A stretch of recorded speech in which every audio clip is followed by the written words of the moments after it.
उद्धव ठाकरे यांचे बॅनर लागले मुख्यमंत्री मला पदाबाबत. वाटतं आपल्याला सर्वांना माहिती आहे, उद्धव साहेबांनी 2-2.5 वर्षात जे केलेलं काम आहे ते लोकांसमोर आहे.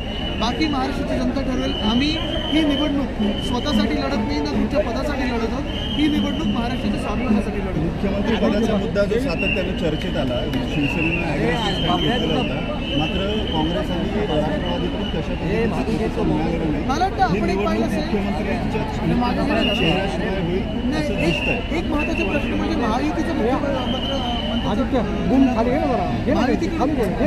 हाच चेहरा घेऊन जाणार आहे का? जो भ्रष्ट चेहरा आहे, गद्दारांचा चेहरा आहे, हे चेहरा बदलणार आहे. आदित्य पंतप्रधानांनी झारखंडमध्ये लाडली बहीणवर टीका केली आणि महाराष्ट्रात त्याचं मोठं ब्रँडिंग होते.